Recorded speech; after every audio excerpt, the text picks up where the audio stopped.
Hello दोस्तों, नमस्कार। मैं वीरेंद्र कुमार आज आपके बीच लेकर आया हूँ दिल्ली सल्तनत स्थापत्य कला एवं साहित्य। इसका पहले जो वीडियो था जो आपके बीच शेयर किया था मैंने, वह था दिल्ली सल्तनत में प्रशासन। तो मध्यकालीन भारत के अंतर्गत आज आपके बीच लेकर आया हूँ दिल्ली सल्तनत स्थापत्य कला एवं साहित्य। तो इसे देखें, ये क्लास 6 से लेकर 12 तक के NCERT बुक के सार संग्रह है। निश्चित रूप से हमें उम्मीद है कि यह आपके प्रतियोगी परीक्षाओं के दृष्टिकोण से बहुत ही लाभकारी साबित होगा। तो चलिए शुरू करते हैं। पहला प्रश्न है, दिल्ली का वह सुल्तान कौन है जिसने अपनी आत्मकथा लिखी थी? दिल्ली का वह कौन सा सुल्तान जिसने अपनी आत्मकथा लिखी थी? तो वह फिरोज शाह तुगलक है। फिरोज शाह तुगलक ने अपनी आत्मकथा लिखी थी। अलाई दरवाज़ा का निर्माण किस सुल्तान ने करवाया था? तो अलाई दरवाज़ा का निर्माण अलाउद्दीन खिलजी ने करवाया था। अलाई दरवाज़ा का निर्माण अलाउद्दीन खिलजी ने करवाया था। कुतुब मीनार की 5वीं मंजिल का निर्माण किस सुल्तान ने कराया था? तो फिरोज शाह तुगलक ने। कुतुब मीनार की जो नींव रखने का काम था वह कुतुबुद्दीन ऐबक ने किया था। उसको पूर्ण करने का काम इल्तुतमिश ने किया था। लेकिन अगर बात कहा जाए कि 5वीं मंजिल का निर्माण किसने किया, तो वह फिरोज शाह तुगलक ने। तूती ये हिंद के नाम से विख्यात कौन थे? तो ये अमीर खुसरो थे। तूती ये हिंद के नाम से विख्यात अमीर खुसरो का जन्म पटियाली में हुआ था तथा वे कवि, इतिहासकार तथा संगीतज्ञ थे। तूती ये हिंद अमीर खुसरो को कहा जाता है। भारत में कौन सा मकबरा जो सबसे पहले शुद्ध इस्लामी शैली में निर्मित हुआ? भारत का वह कौन सा मकबरा है जो सबसे पहले शुद्ध इस्लामी शैली में निर्मित हुआ था? तो वह था बलबन का मकबरा। बलबन का मकबरा शुद्ध इस्लामी शैली में निर्मित हुआ। किताब उल हिंद के लेखक कौन थे? तो ये होगा अल बरूनी। किताब उल हिंद के लेखक अल बरूनी होगी। अमीर खुसरो ने किस भाषा के विकास में अग्रणी भूमिका निभाई? तो अमीर खुसरो ने जिस भाषा की विकास में अग्रणी भूमिका निभाई वह भाषा थी खड़ी बोली। सल्तनत काल के महत्वपूर्ण निर्माण कार्य, अगर आपसे पूछा जाए कि कुतुब मीनार का निर्माता, तो कुतुबुद्दीन ऐबक। कुबत उल इस्लाम मस्जिद, तो इसका भी निर्माण कुतुबुद्दीन ऐबक ने ही करवाया था। 2.5 दिन का झोपड़ा का निर्माण किसने करवाया? तो कुतुबुद्दीन ऐबक ने करवाया। 2.5 दिन का झोपड़ा कुतुबुद्दीन ऐबक। सुल्तानगढ़ी का मकबरा तो इल्तुतमिश। सुल्तानगढ़ी का मकबरा किसने बनवाया? तो वह होगा इल्तुतमिश। इल्तुतमिश का मकबरा स्वयं इल्तुतमिश ने ही बनवाया था। इल्तुतमिश ने अपनी मकबरा स्वयं बनवाया था। ऐसा भी प्रश्न हो सकता है कि किस सुल्तान ने अपनी मकबरा स्वयं बनवाई थी? तो वह हो जाएगा इल्तुतमिश। हौज ए शमसी व शमसी ईदगाह। हौज ए शमसी व शमसी ईदगाह के निर्माता कौन थे? तो इसका सही उत्तर होगा इल्तुतमिश। हौज ए शमसी व शमसी ईदगाह के निर्माता कौन थे? तो इल्तुतमिश। बलबन का मकबरा, बलबन। बलबन का मकबरा किसने बनाया? तो बलबन नहीं। परीक्षा में ऐसा पूछा जा सकता है, कौन से ऐसे 2 सुल्तान थे जिन्होंने अपनी मकबरा स्वयं बनवाई? तो इसका सही उत्तर होगा इल्तुतमिश और बलबन। परीक्षा में ये पूछे भी गए थे। जो शिक्षक भर्ती परीक्षा BPSC के माध्यम से जो हो रही है हुई है, उसमें ये प्रश्न पूछे गए थे। तो इल्तुतमिश और बलबन ने स्वयं अपनी मकबरा बनवाई थी। बलबन का मकबरा बलबन ने बनवाई थी। इल्तुतमिश का मकबरा इल्तुतमिश ने बनवाई थी। सीरी का किला अलाउद्दीन खिलजी ने बनवाई। सीरी का किला अलाउद्दीन खिलजी ने बनवाई। हौज ए अलाई अलाउद्दीन खिलजी ने ही बनवाई। सीरी का किला अलाउद्दीन खिलजी ने ही बनवाई। हौज ए अलाई अलाउद्दीन खिलजी ने ही बनवाई। जमात खाना मस्जिद अलाउद्दीन खिलजी ने बनवाई। कुबत उल इस्लाम मस्जिद कुतुबुद्दीन ऐबक ने बनवाई थी, लेकिन जमात खाना मस्जिद अलाउद्दीन खिलजी ने बनवाई थी। जमात खाना मस्जिद अलाउद्दीन खिलजी ने बनवाई थी। हजार सितून किसने बनवाई थी? तो अलाउद्दीन खिलजी ने। जमात खाना किसने बनवाई? अलाउद्दीन खिलजी ने। हौज अलाई किसने बनवाई? अलाउद्दीन खिलजी ने। सीरी का किला किसने बनवाया? अलाउद्दीन खिलजी ने। अलाई दरवाज़ा किसने बनवाया? अलाउद्दीन खिलजी ने। उक्सा मस्जिद किसने बनवाया? मुबारक शाह खिलजी ने। उखा मस्जिद किसने बनवाया? मुबारक शाह खिलजी ने। उखा मस्जिद किसने बनवाया? मुबारक शाह खिलजी ने। तुगलकाबाद का किला गयासुद्दीन तुगलक ने। तुगलकाबाद का किला गयासुद्दीन तुगलक ने। तुगलकाबाद का किला का निर्माण किसने करवाया? गयासुद्दीन तुगलक ने। गयासुद्दीन तुगलक का मकबरा किसने बनवाया? मोहम्मद बिन तुगलक ने। गयासुद्दीन तुगलक का मकबरा किसने बनवाया? मोहम्मद बिन तुगलक ने।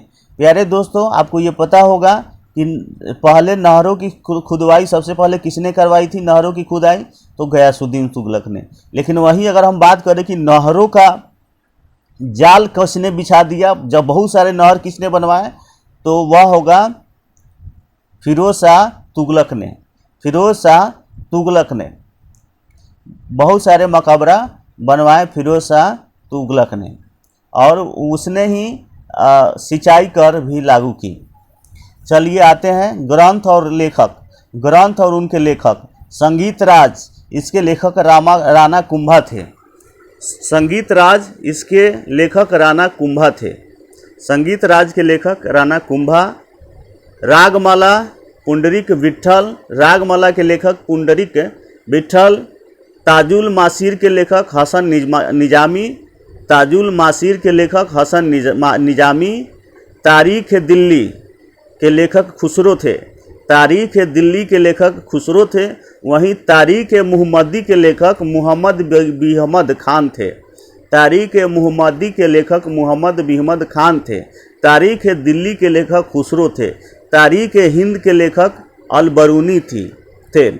तारीख मुबारक शाही के लेखक याहिया बिन अहमद सरहिंदी थे।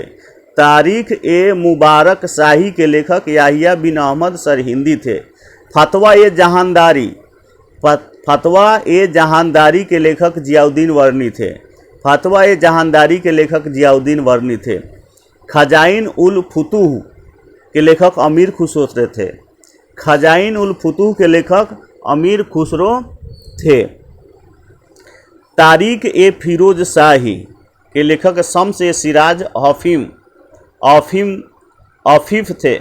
तारीख फिरोज शाही के लेखक शम्स सिराज आफिफ थे। तुगलकनामा अमीर खुसरो, तुगलकनामा के लेखक अमीर खुसरो थे। फुतूहात फिरोज शाही के लेखक फिरोज शाह थे। फुतूहात फिरोज शाही के लेखक फिरोज शाह थे। तारीख यामनी के लेखक उतवी थे। तारीख यामनी के लेखक उतवी थे। तबकात नासरी के लेखक मिनहाज उस सिराज थे।